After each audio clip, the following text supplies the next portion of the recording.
Gaius Pliny to the Emperor Trojan. I know, my lord, that my petitions are embedded in the mindful thoughts which are most mindful of good works, but because you have shown favor in this matter as well, I remind you and earnestly beg you to design to honor Asias Sura and the praetorship, since this is a vacancy here.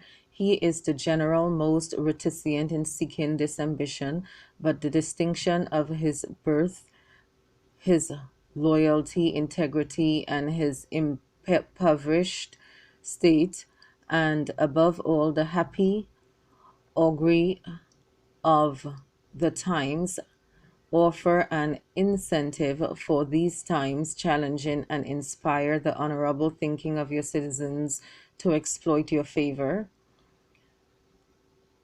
Since I know, my lord, that the esteem of so good an emperor enhances the assessment and praise of my character, I'm petitioning you to to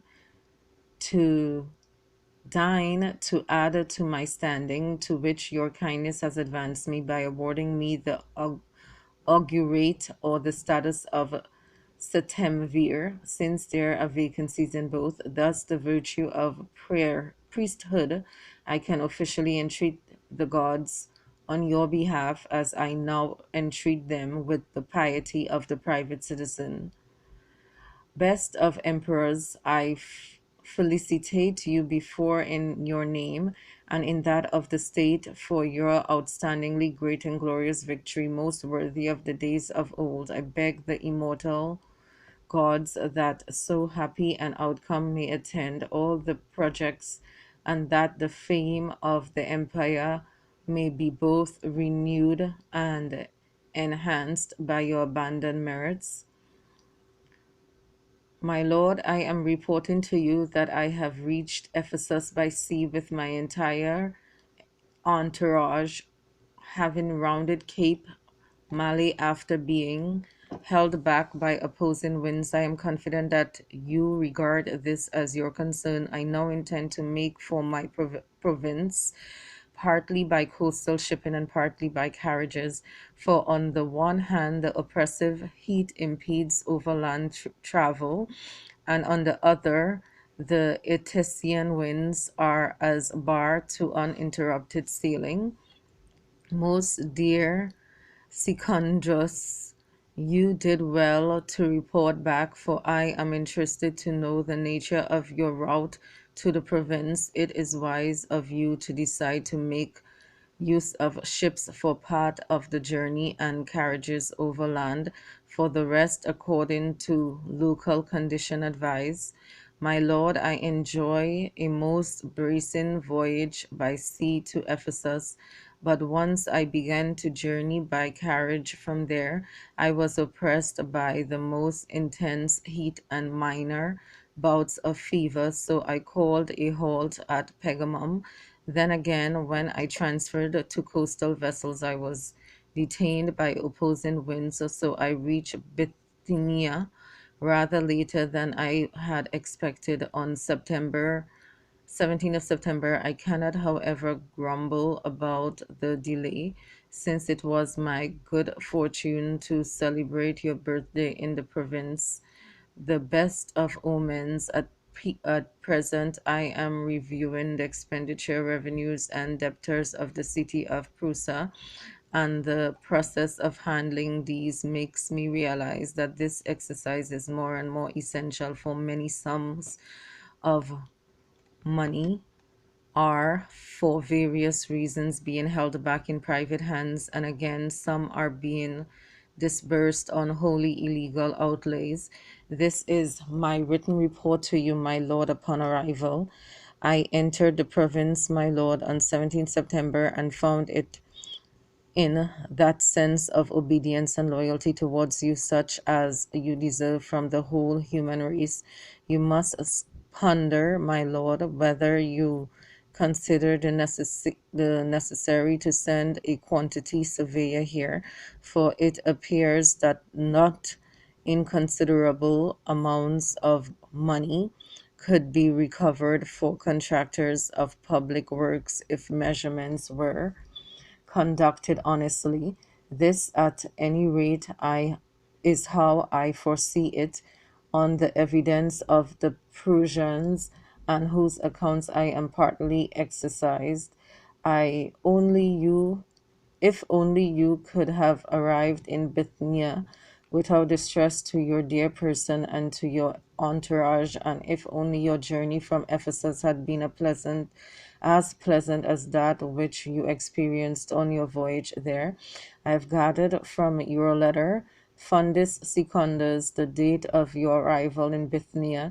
I believe that the provincials will understand that I have taken thought for their interest, for you too will ensure that it is clear to them that you were chosen to dispatch to them in that place. You must take particular care to examine the financial accounts of the cities, for it is quite clear that they are not in order. As for a quantity severe, I have scarcely enough for the works being conducted in Rome or the neighborhood. But in every province men can be found who can be trusted, so you will not be without them, so long as you are willing carefully to seek them out. My lord, I am writing for the guidance of your advice. I am in doubt whether I should maintain guard over prisoners by employing the public slaves of the cities, which has hereto been the practice, or whether I should employ soldiers, for my fear is that the use of public slaves may result in less reliable supervision. But on the other hand, this duty may divert a not inconsiderable number of soldiers from military tasks. Meanwhile, I have reinforced the public slaves with a few soldiers, and I see that there is a danger that this practice may lead to neglect of duty by both, as each side feels sure that they can pin the guilt they share on the other.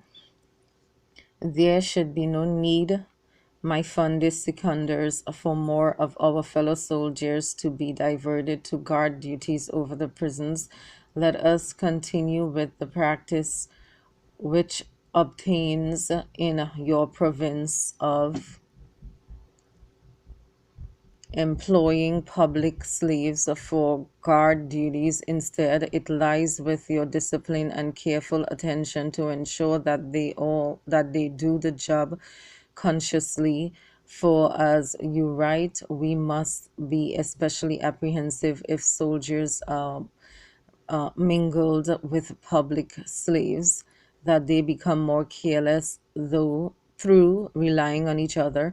We must rather abide by the practice that as few soldiers as possible should be called away from the standards.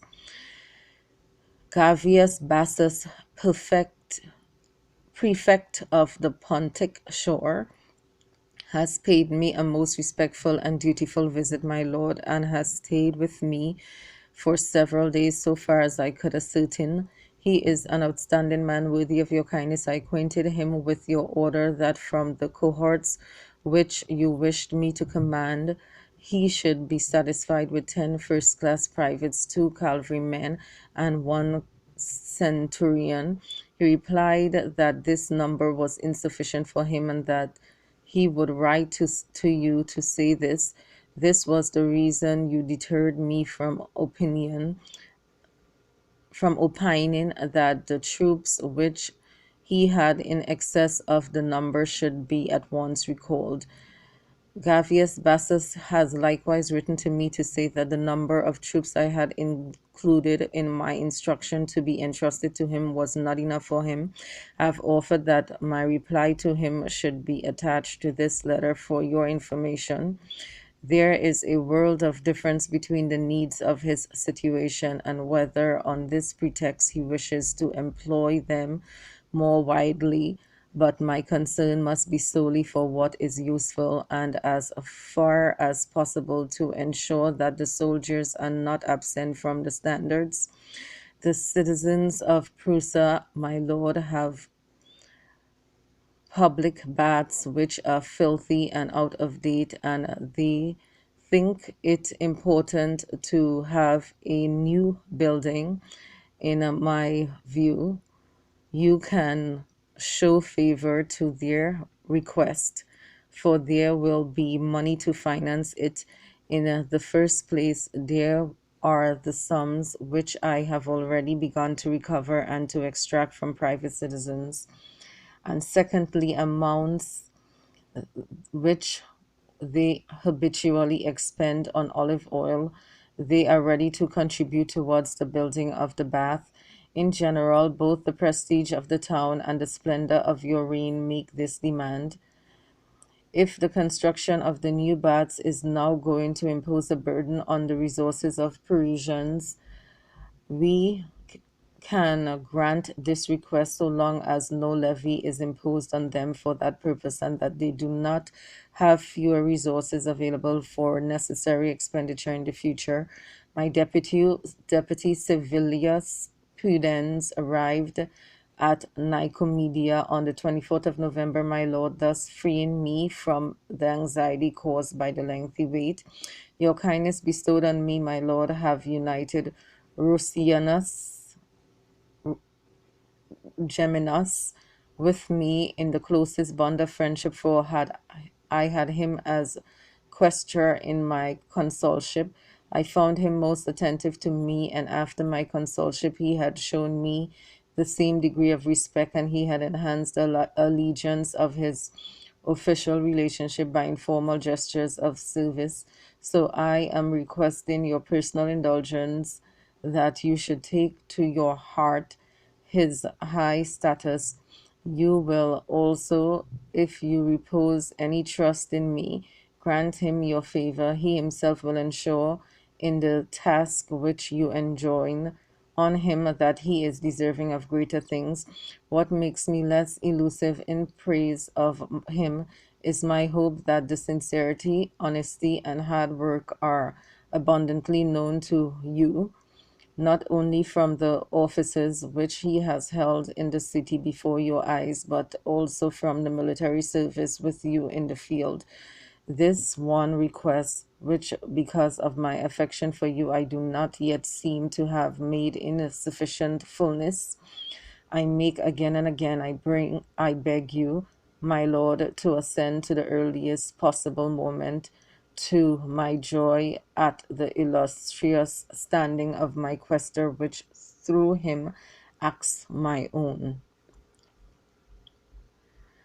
Your freedom and procurator Maximus, my lord, maintains that in addition to the 10 first-class private soldiers which you ordered me to allocate to the excellent Gemellinus, he needs 6 soldiers more. I thought that for the moment those soldiers should be left in his retinue as I had found them, especially as he was journeying to Paphlagonia to obtain grain. I had, in fact, at his request, given him to cavalry men in addition as bodyguards.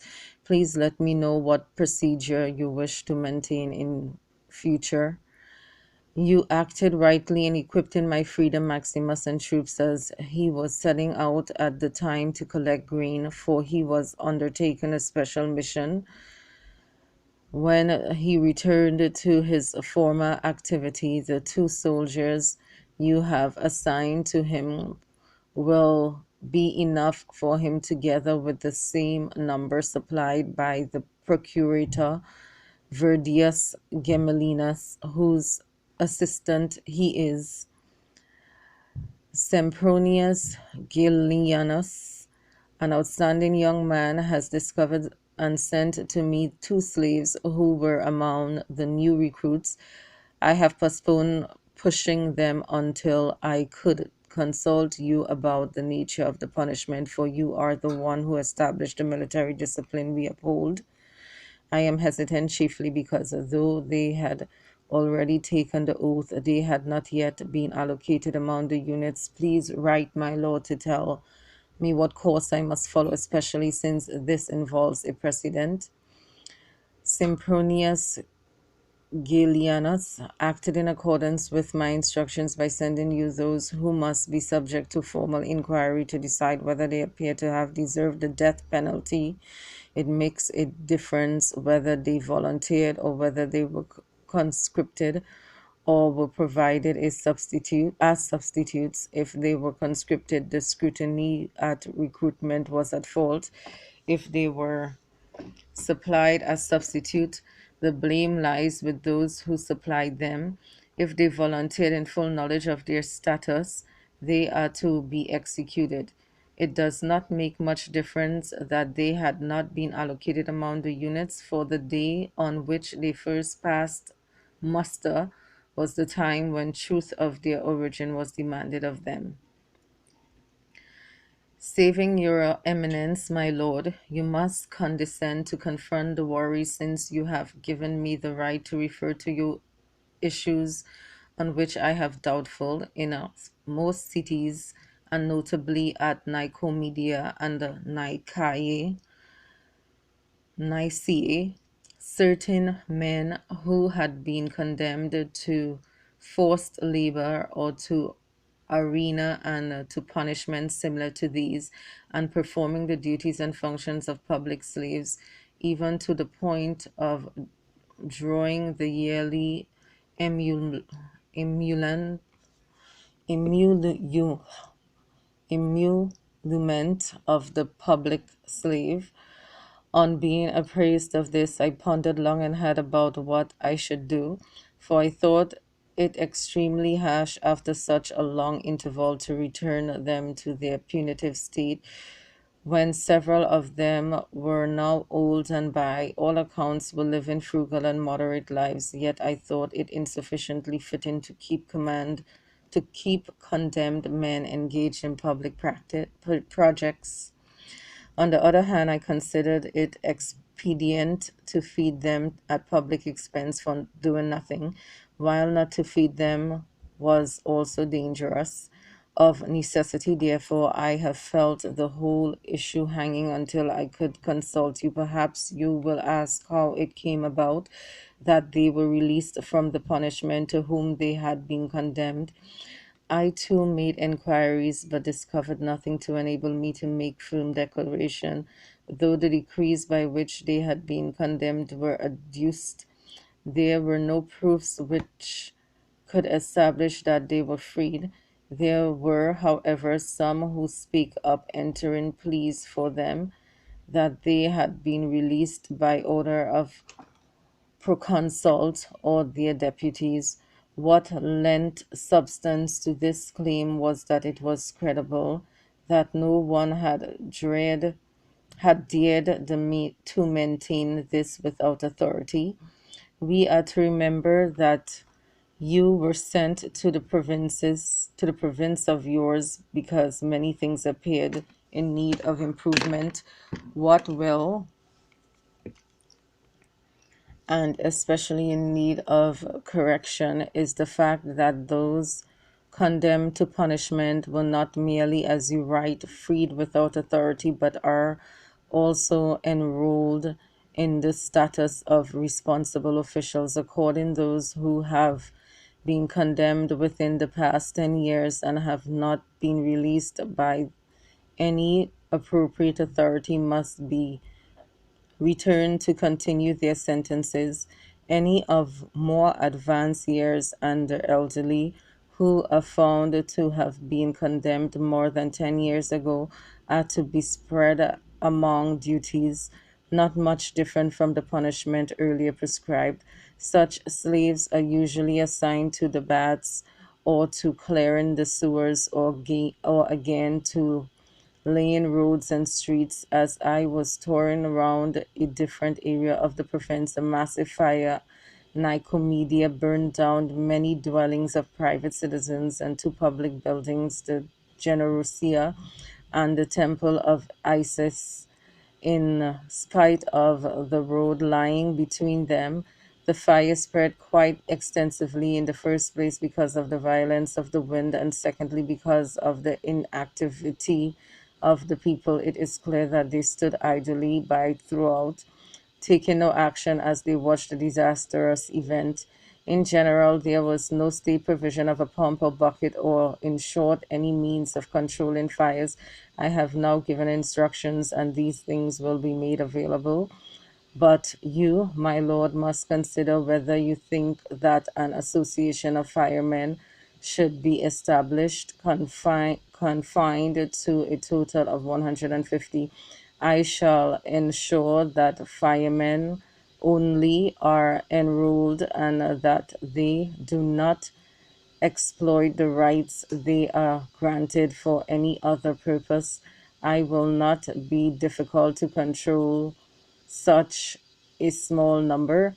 Following the precedent of several others, you have in mind the possibility that an association of firemen should be set up among the citizens of Nicomedia, but we are to remember that the province, and notably these cities, has suffered disturbance through factions of this kind.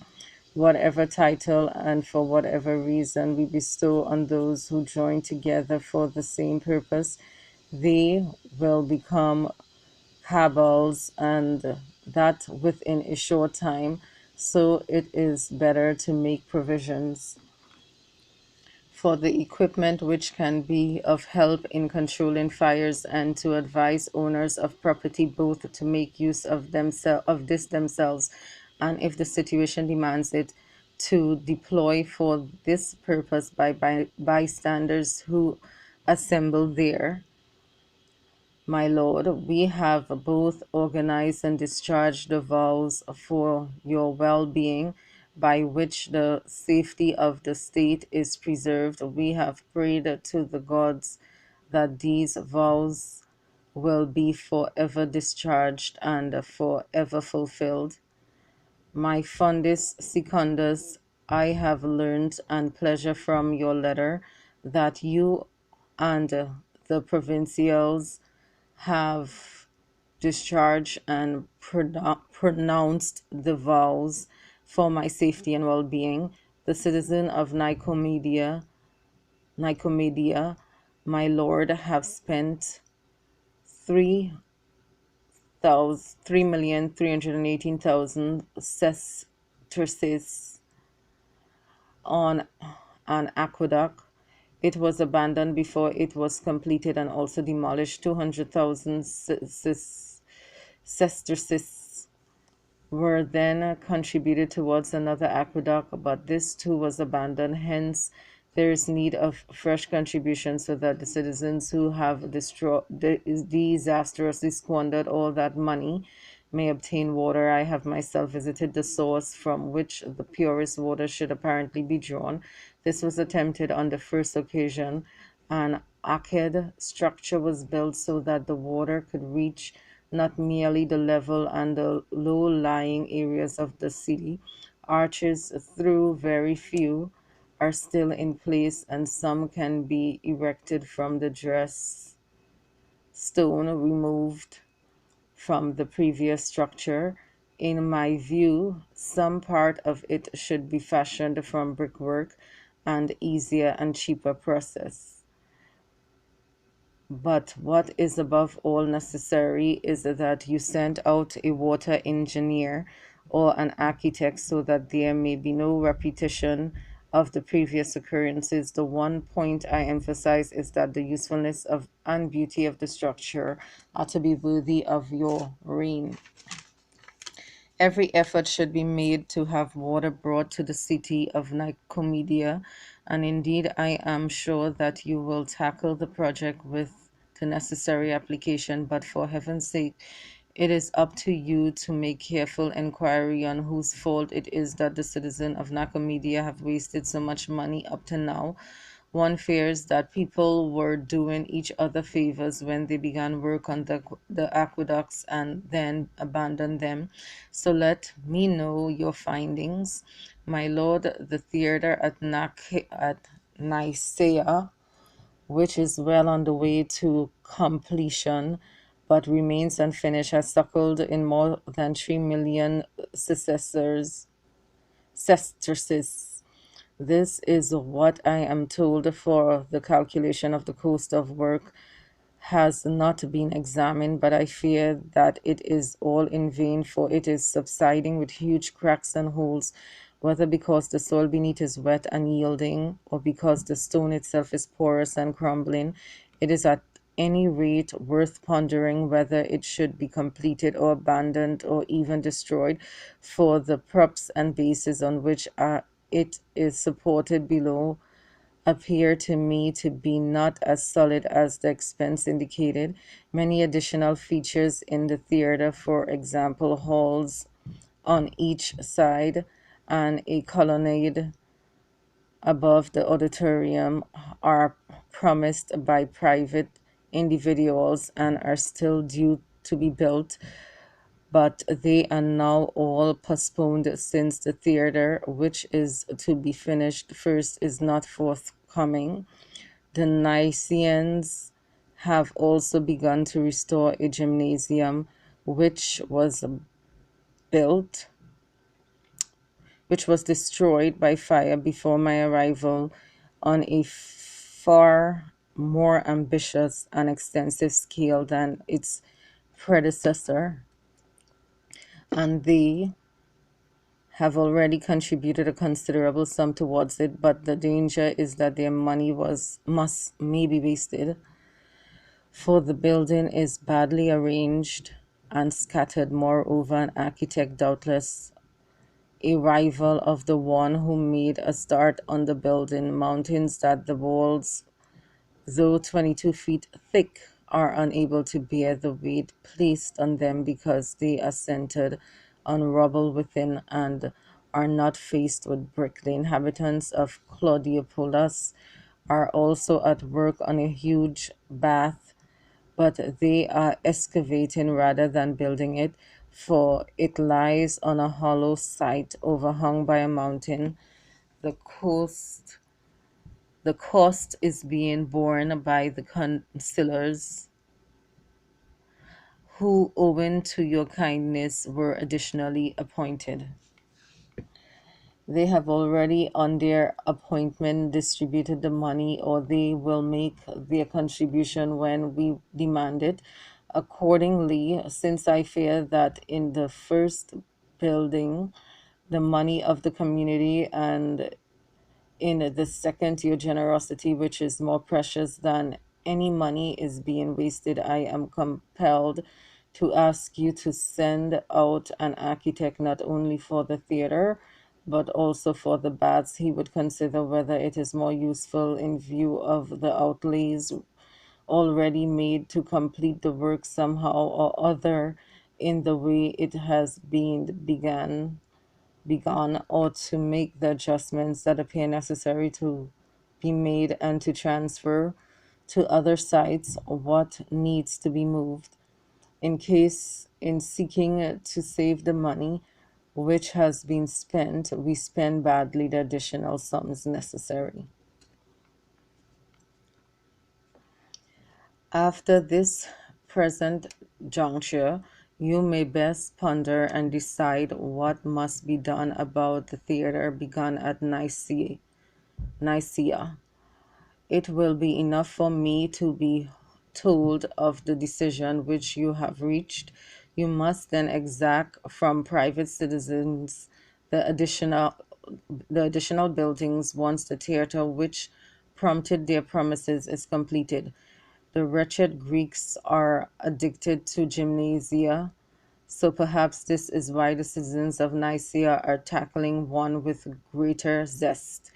But they must remain content with a building which can meet the basic needs, as for their basic needs, as for the advice to be given to the citizens of Claudiopolis is in connection with the baths which you state have been mounted on an unsuitable site. You must decide. You can have a shortage of architects, for no province is without experienced and clever individuals.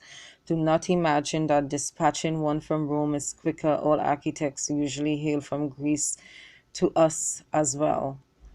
As I contemplate the greatness of both your position and your cast of mind, it seems to me most appropriate that buildings should be shown to be worthy of your personal frame no less than of your glory, and that they should be as useful as they are beautiful. In the territory of Nicomedia, there is an extensive lake marble agricultural produce. Logs and timber are transported by ships across it to the highway, a little cost and labor, but then with great toil and greater expense on carts to the sea.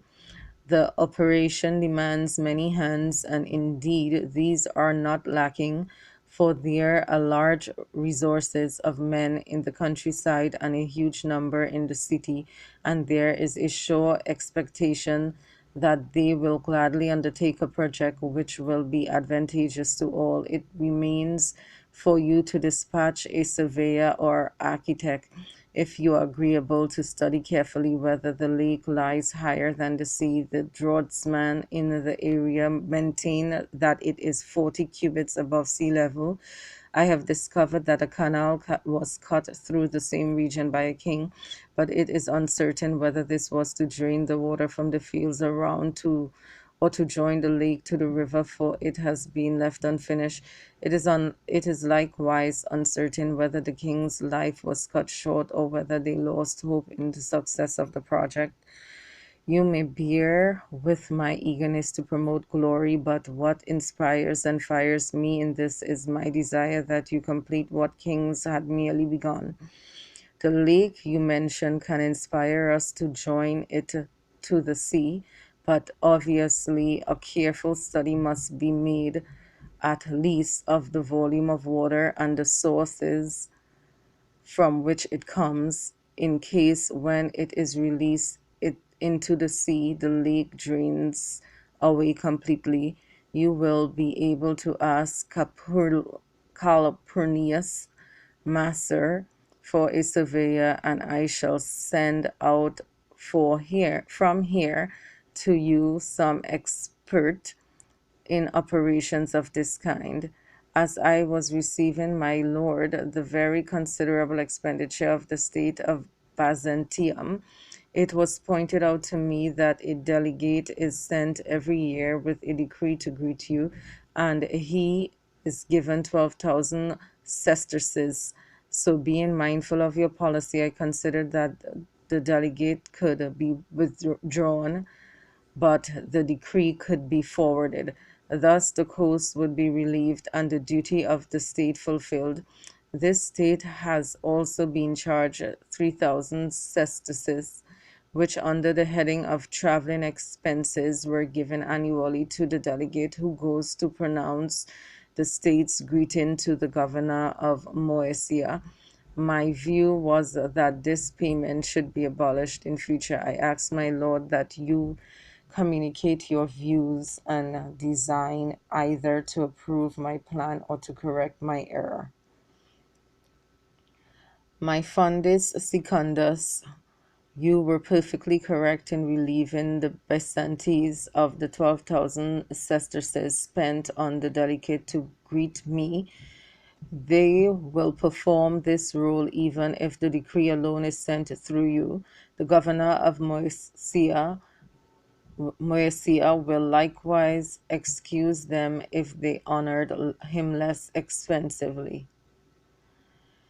Please write, my lord, and remove my doubts about whether you will travel passes, the date of which has expired, to be honored in any way, and for how long. My fear is that through ignorance I may slip up one way or the other, and either prove what is unlawful, or hinder what is essential. Travel passes which are out of date ought not to be used. Hence, one of the first rules I impose upon myself is to send new passes throughout all the provinces before they can possibly be needed. My lord, when I sought to investigate at Apamia the state debtors, the revenue, and the expenditures, I was given the reply that the whole citizen body was eager to me to scrutinize the accounts of the colony, but that they had never been scrutinized by any of the proconsuls, for they had the privilege and long-standing custom of administering the state of their own discretion. I demanded that the claims and the decrees they quoted be embraced in a memorandum which I have forwarded to you in the form for in which I received it, though I realized that several items in it did not relate to the matter under investigation. So I am asking you to dine, to guide me about the procedure which you think I should follow, for my fear is that I may seem to have either gone beyond the role of my office or not to fulfill it.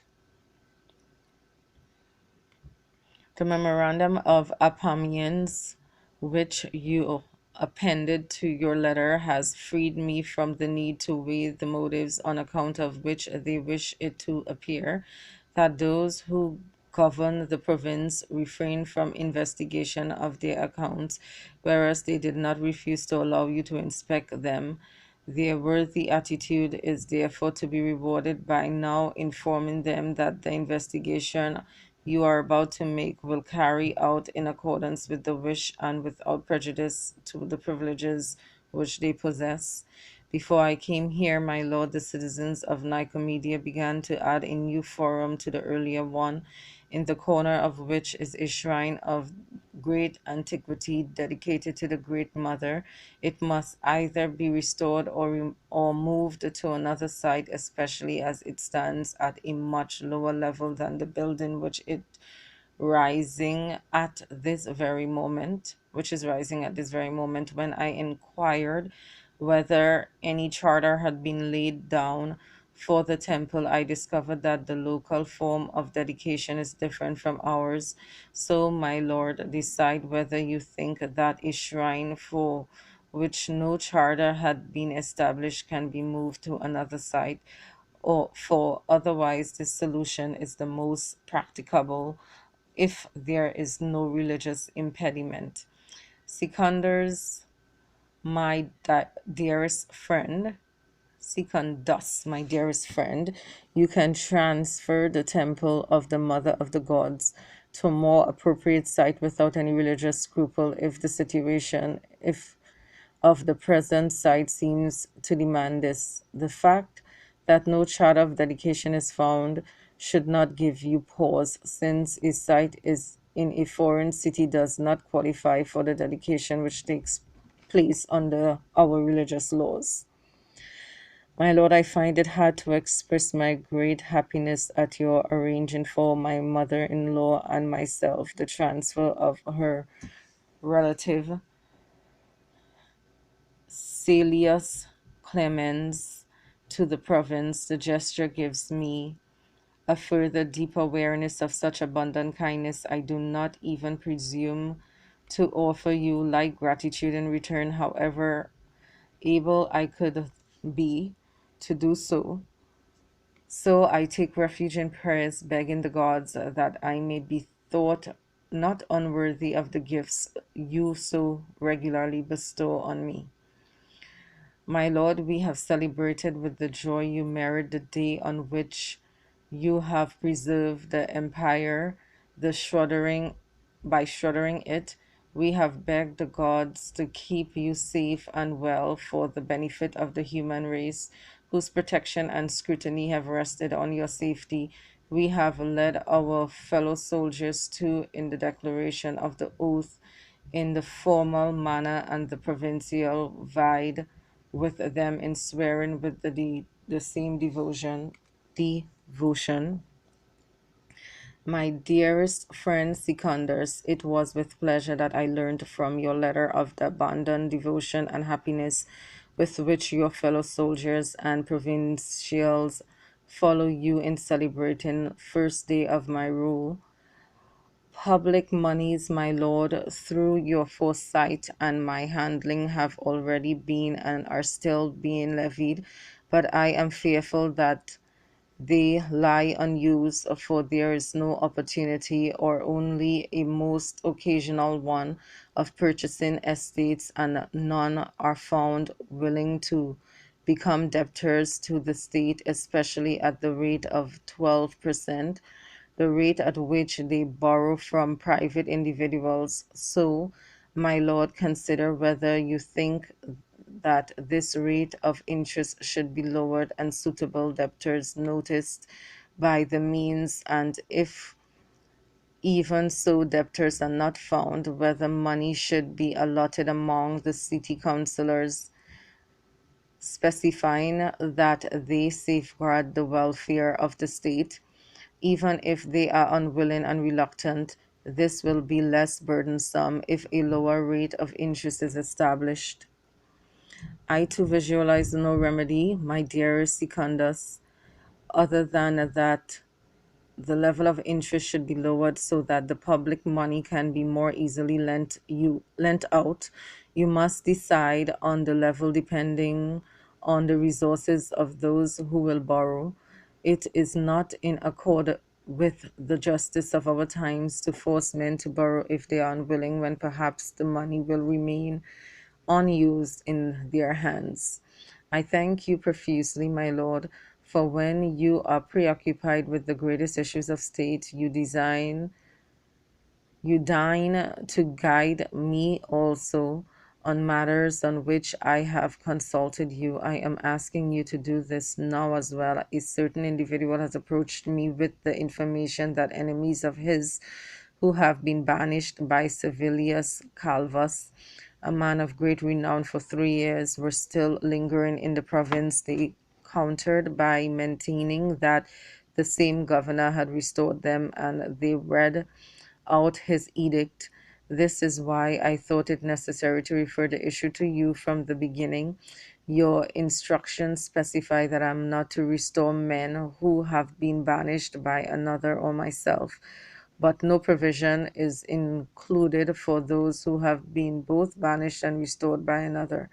This is why, my lord, I had to consult you on the attitude which you wish me to maintain, and likewise indeed about those who have been banished for life and not restored but are arrested in the province.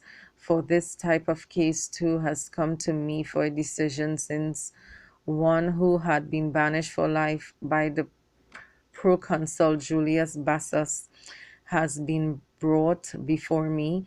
I knew that the decision of Bassus had been revoked and that the Senate had granted the right of a fresh trial to all who had been subject to his decisions, provided that it took place within 2 years. I questioned the man whom Bassus had banished, and asked him whether he had approached and informed proconsul. He said that he had not. This was what made me consult you on whether he should be returned to continue his sentence or a more severe one, and above all, what penalty would, in your view, be prescribed against this man and any others whom we happen to encounter in the same situation. I have appended to this letter Calvus' decision and edict, and also the decision of Bassus. The decision to be reached in the case of those banished for 3 years by the proconsul Servilius Calvus, who were later restored by Calvus' edict and have remained in the province, I will very soon communicate to you. Once I have elected from Calvus the reason for his action.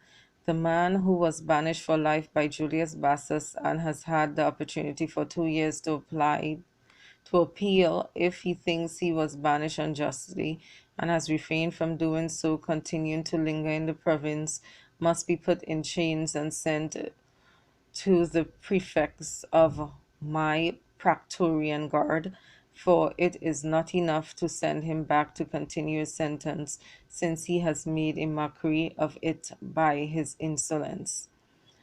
As I was about to convene the court and was naming the jurymen, Flavius Archippus began to plead exemption on the grounds of being a philosopher.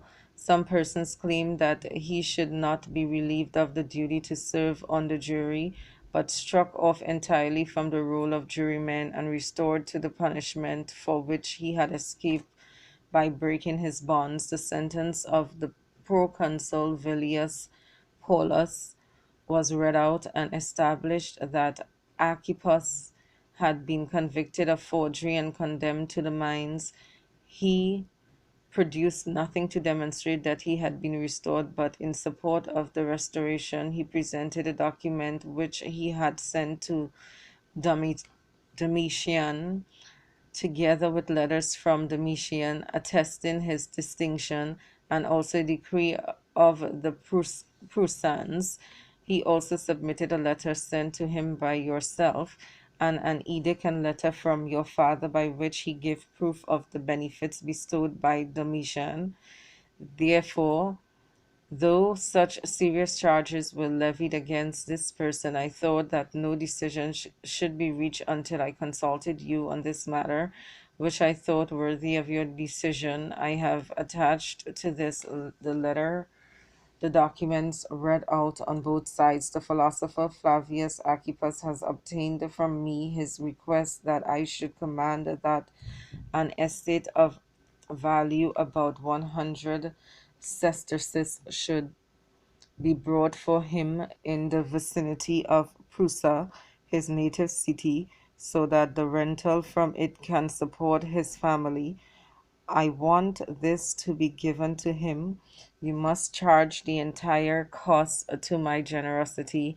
My dear Maximus, please regard the philosopher Archippus, a sound man whose character is at one with his profession, as the one recommended by me. Accord him full kindness in the matters which he will respectfully request of you.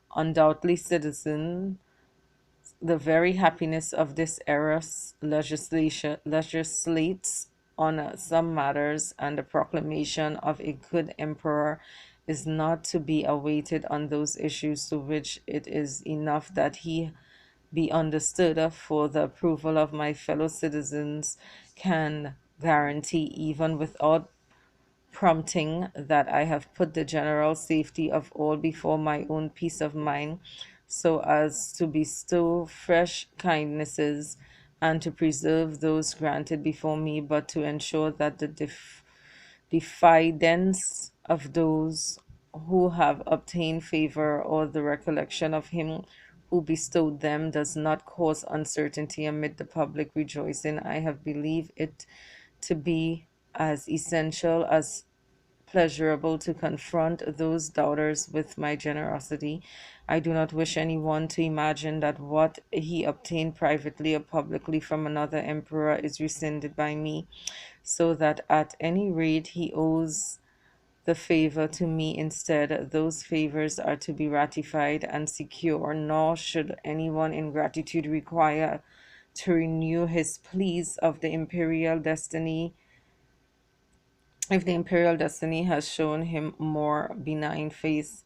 They must allow me to have free scope for fresh favors, and they are to know that they need plead only for things which they do not possess.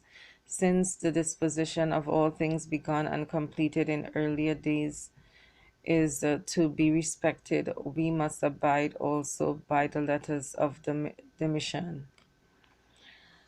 Flavius Archippus, invoking your health and eternal majesty, asks me to dispatch to you the letter which he entrusted to me.